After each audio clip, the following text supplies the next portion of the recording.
청취자 여러분, 안녕하세요. 오늘 우리의 심층 탐구에 오신 것을 환영합니다. 우리가 익히 잘 알고 있는 성경 속 다윗과 사울 왕의 추격전을 한번 떠올려 보시길 바랍니다. 네, 아주 유명한 이야기죠. 맞아요. 이스라엘의 영웅이었던 다윗이 그 권력자 사울의 광기 어린 질투를 피해서 엔게디의 깊고 축축한 동굴로 숨어들었던 그 도망자 시절 말이죠. 십수년을 도망 다녔던 아주 끔찍한 시기였습니다. 그러니까요. 우리는 흔히 이 이야기를 이미 결말을 다 아는 영웅서사로 가볍게 넘기곤 하잖아요.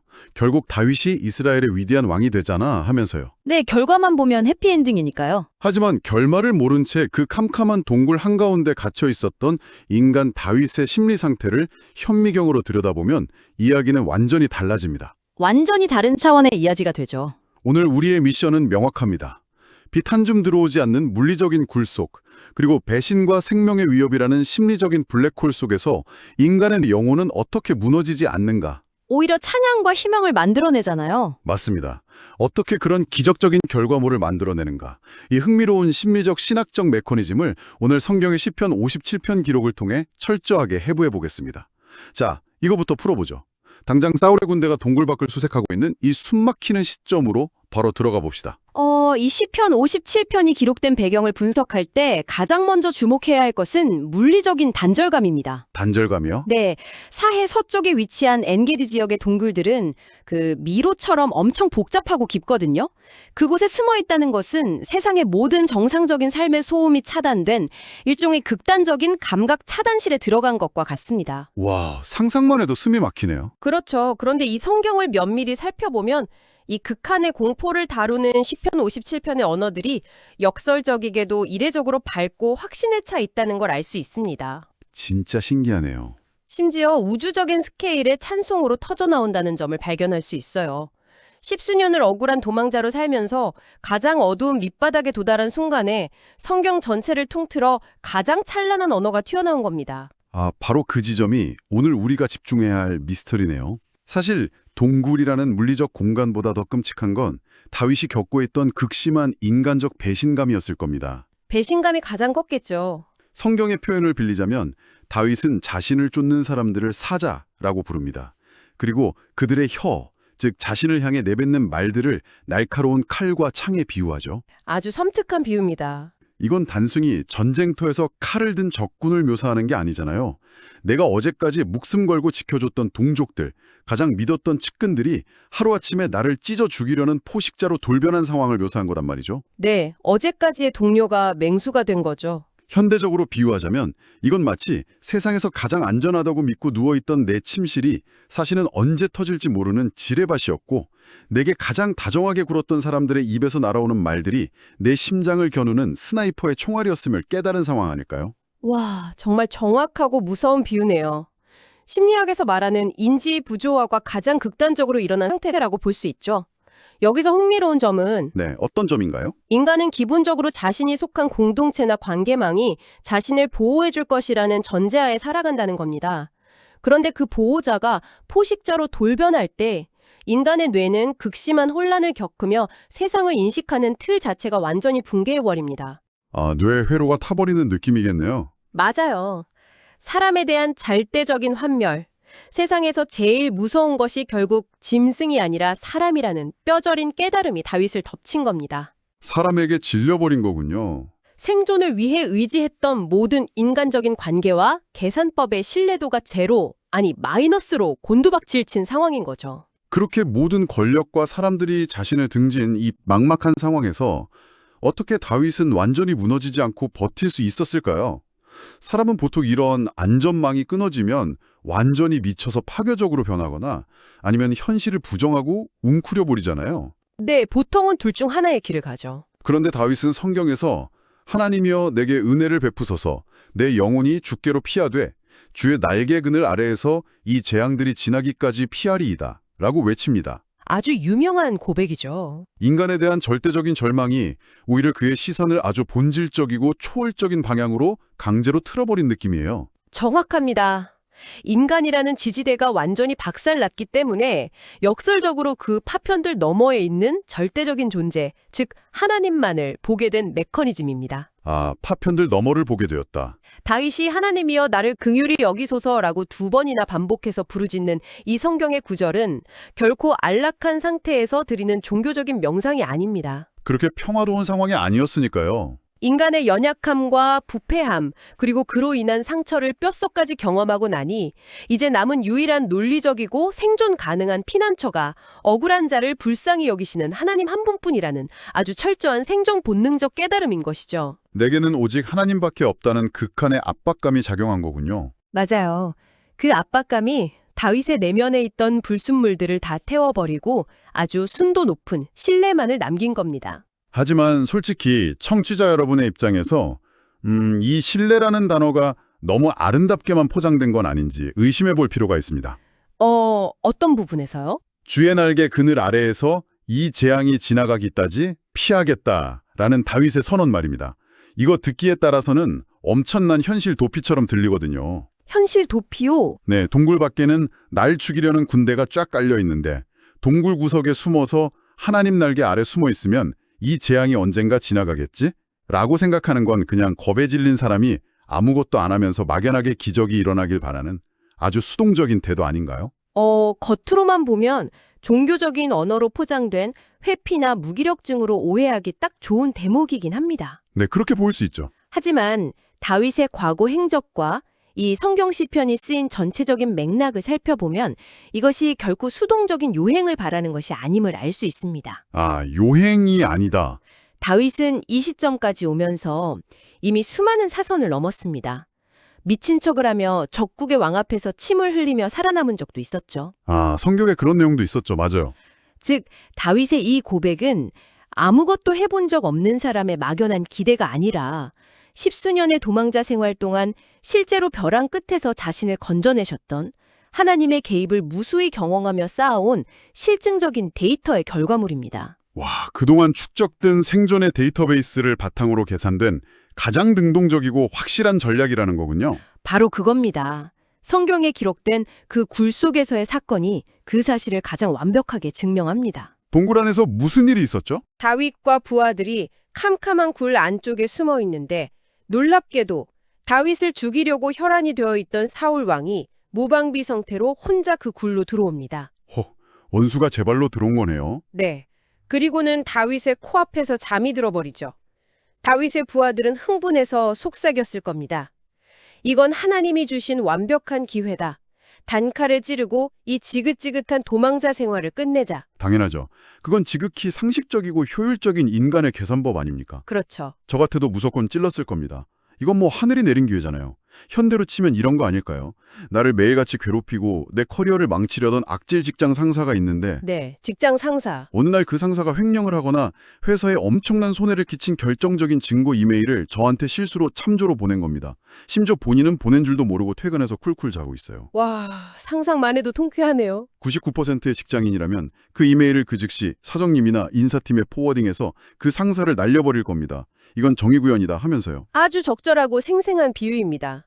모든 정황이 그 이메일을 포워딩하는 것, 즉 사울의 목을 치는 것이 정당하다고 외치고 있었죠. 네, 주변 사람들도 다 그렇게 하라고 부추겼고요. 하지만 다윗은 그 인간적인 계산법을 스스로 거부합니다.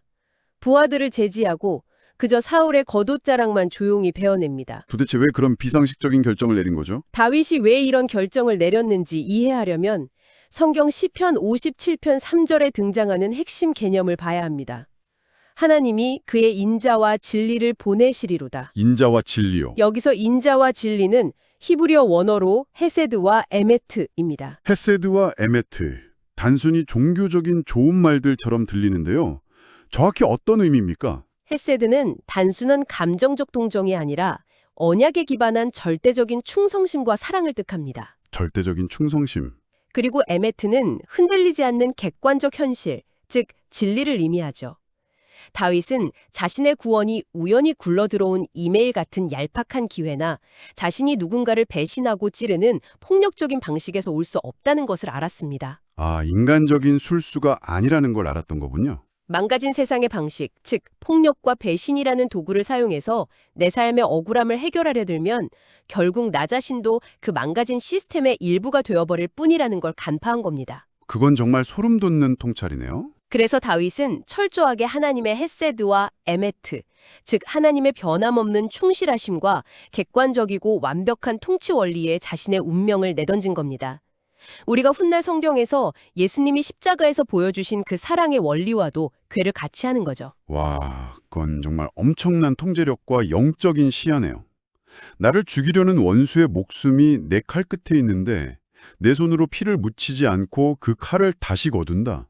쉬운 일이 절대 아니죠. 이건 두려워서 숨는 수동적인 피난이 아니라 세상의 뻔한 법칙을 거스르며 가장 능동적이고 치열하게 하나님의 방식을 선택한 결단이군요. 이것을 큰 그림과 연결해 보면 다윗의 이 선택은 개인적인 원수 갚기를 포기한 수준을 넘어섭니다. 큰 그림이라면 어떤 걸까요? 성경 시편 57편 후반부를 보면 다윗이 이렇게 선포하죠. 그들이 내 걸음을 막으려고 그물을 준비하였으니 내 영혼이 억울하도다. 그들이 내 앞에 웅덩이를 팠으나 자기들이 그 중에 빠졌도다. 자기가 판 웅덩이에 스스로 빠졌다. 네, 이 구절은 다윗이 사울의 옷자락을 벤 사건 이후에 깨달은 아주 거대한 철학적, 신앙적 진리를 담고 있습니다. 악인이 자기가 판 함정에 스스로 빠진다는 건데 이것도 사실 우리가 일상에서 참 보기 힘든 현상 아닙니까? 현실은 조금 다르게 보이죠. 뉴스만 봐도 남의 눈에 피눈물 나게 하고 웅덩이에 밀어넣은 사기꾼이나 권력자들은 떵떵거리며 잘 살고 오히려 정직하게 사는 사람들이 그 함정에 빠져서 허우적대는 게 우리가 보는 현실의 기본 값이잖아요. 바로 그 지점이 성경 속 수많은 지혜자들이 고뇌했던 문제와 맞닿아 있습니다. 아, 옛날 사람들도 똑같이 고민했군요. 극한의 고통을 겪었던 욥, 세상의 허무함을 통찰했던 전도서의 저자, 그리고 성경의 또 다른 시편을 썼던 아삽 같은 인물들은 세상의 이런 부조리를 보며 미치기 일보 직전까지 갔습니다. 맞아요. 아삽의 시편을 보면 엄청 괴로워하죠. 아삽은 악인의 형통함을 보고 질투하여 내 걸음이 미끄러질 뻔했다. 즉 신앙을 완전히 버릴 뻔했다고 고백하기까지 했죠. 우리의 시야는 너무나 좁고 우리가 보는 시간은 영원에 비하면 찰나에 불과하기 때문에 세상이 엉망진창이 된 것처럼 보입니다. 그런데 다윗은 그 컴컴한 굴 속에서 전혀 다른 결론에 도달했다는 거죠.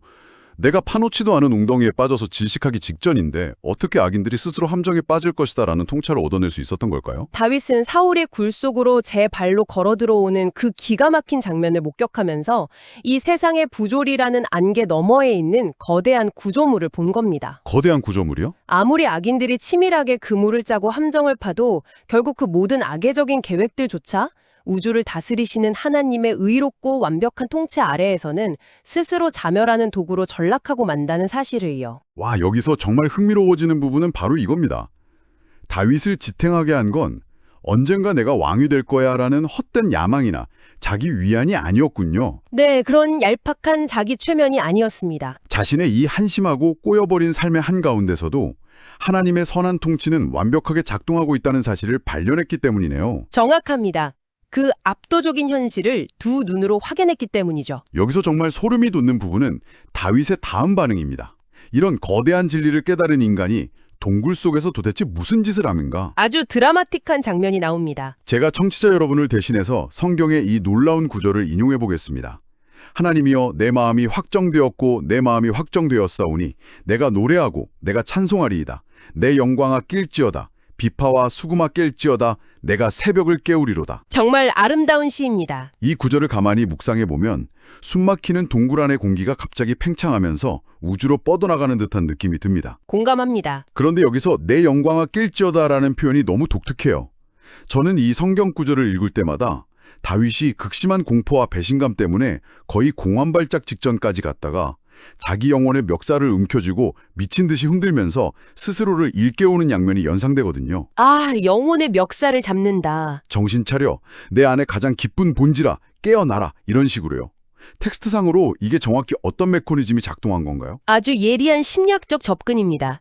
히브리어로 영광을 뜻하는 단어는 카보드인데 이 단어의 원초적인 의미는 무거움, 실체, 가장 가치 있는 본질을 뜻합니다. 무거움과 실체요? 즉 다윗이 내 영광아 깰지어다 라고 외친 것은 사방이 적으로 둘러싸인 이 가벼운 현실의 공포에 짓눌려 잠들어 있던 자신의 가장 묵직하고 진짜인 정체성을 뒤흔들어 깨우는 행위입니다. 와, 완전히 이해가 됩니다. 세상의 모든 소름이 흡수되어 버리는 벽에 계란판이 빼곡히 붙어있는 무양실이라는 방 있잖아요. 네, 소리가 전혀 울리지 않는 방이죠. 거기에 들어가면 처음에는 너무 조용해서 자기 혈관에 피가 흐르는 소리까지 들려 미칠 것 같다고 하죠. 네, 맞습니다. 동굴이라는 철저한 단절의 무양실 속에서 세상의 얄팍한 소음들이 다 제거되자 다윗은 마침내 하나님의 통치라는 우주에서 가장 근본적인 주파수를 잡아낸 거군요. 그렇습니다. 하나님의 헤세드와 에메트, 그 완벽한 통치를 경험한 담격이 너무도 거대하게 부풀어 올라서 이 좁고 어두운 엥게디 동굴이라는 공간이 그것을 담아내기엔 턱없이 부족해진 겁니다. 동굴이 터져버릴 것 같았겠네요. 그래서 다윗은 자기 영혼의 가장 깊은 본질을 깨우고 곁에 있던 악기들을 깨우고 급기야는 아직 오지도 않은 캄캄한 새벽마저 자기가 먼저 흔들어 깨우겠다고 선언하는 겁니다. 아침을 기다리는 게 아니라 먼저 깨운다. 아침이 오기를 벌벌 떨며 수동적으로 기다리는 도망자가 아니라 찬양으로 아침의 문을 걷어차고 열어 젖히는 주도적인 존재로 완전히 재탄생한 것이죠. 나아가 다윗은 이 굴 속에서의 깨달음을 열방과 만민, 즉 온 세상에 전하겠다고 외칩니다. 스케일이 갑자기 우주적으로 커지네요. 네, 가장 깊고 고립된 개인의 고통 속에서 발견한 진리가 우주적인 찬양으로 폭발적으로 확장되는 경이로운 순간입니다. 그렇다면 이 모든 것이 무엇을 의미할까요? 청취자 여러분, 우리도 살아가면서 사방이 꽉 막힌 캄캄한 동굴에 갇힐 때가 있습니다. 누구나 한 번쯤은 겪는 일이죠. 평생을 헌신했던 직장에서 하루아침에 내쳐지거나 가장 믿었던 가족이나 친구에게 날카로운 칼처럼 찔려 영혼이 바닥까지 곤두박질 치는 그런 순간들 말이죠. 정말 상상하기도 싫은 고통입니다. 그럴 때 우리의 뇌는 왜 나에게만 이런 억울한 일이 생길까? 세상은 불공평해 라고 비명을 지릅니다. 성경의 통찰을 빌려 그 순간을 재해석해 본다면 믿음을 가진 자에게 그 동굴은 결코 맹수들을 피해 숨어 들어간 무덤이 아닙니다. 무덤이 아니다. 고난당한 것이 맥의 유익이라는 성경의 깊은 지혜처럼 모든 인간적인 의지가 꺾이고 신뢰했던 것들이 무너져 내리는 그 참담한 환란의 시간은 사실 우리 눈을 가리고 있던 헛된 환상들을 걷어내는 과정입니다. 헛된 환상을 걷어낸다. 하나님의 연단을 깊이 겪어낸 사람들은 뼈가 깎이는 고통 속에서 눈물을 흘리면서도 동시에 설명할 수 없는 기대를 품게 됩니다. 고통 속에서 기대를 품는다고요? 네, 이 지독한 시간이 끝나고 나면 나의 이 깨어진 조각들을 모아 하나님이 도대체 어떤 놀라운 그릇으로 빚어내실까, 어떤 은혜를 베푸실까, 그 객관적이고 흔들림 없는 다스림을 신뢰하게 되는 것이죠. 우리가 동굴의 어둠에 압도당하지만 않는다면 그곳은 세상의 헛된 소음이 완벽하게 차단되어 진짜 들어야 할 목소리만을 들을 수 있는 영적인 무양실이 될 수 있다는 뜻이군요. 바로 그겁니다. 오늘 우리는 이 성경의 시편 57편을 통해 가장 참혹한 배신과 생명의 위협 속에서도 절망의 주파수를 끊고 찬송과 신뢰의 주파수를 찾아낸 다윗의 경이로운 심리적, 영적 여정을 해보해 보았습니다. 정말 깊이 있는 시간이었습니다. 자, 이제 마지막으로 청취자 여러분 스스로에게 던져볼 만한 도발적인 질문을 하나 남기고 싶습니다. 우리는 보통 인생의 동굴에 갇혔다고 느낄 때 어떻게든 그 축축하고 무서운 곳을 1초라도 빨리 탈출하는 데에만 모든 에너지를 쏟아붓습니다. 당연한 본능이죠. 하지만 만약 우리가 그토록 벗어나고 싶어 발버둥치는 그 어둡고 고립된 동굴이 사실은 내 영혼의 가장 깊고 묵직한 본질을 흔들어 깨울 수 있는 유일한 공간이라면 어떨까요? 유일한 공간일 수도 있습니다. 어쩌면 그 동굴은 내 인생을 송두리째 바꿀 가장 위대하고 폭발적인 새벽의 노래가 작곡될 수 있는 단 하나의 완벽한 음향 스튜디오일지도 모릅니다.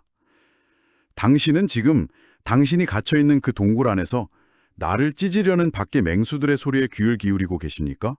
아니면 나의 새벽을 깨울 영광의 주파수를 맞추고 계십니까? 아주 깊은 울림을 주는 질문이네요. 여러분 스스로 깊은 사색의 시간을 가져보시길 바라며 오늘 심층 탐구, 더 딥다이브는 여기서 마치겠습니다. 함께해 주셔서 감사합니다.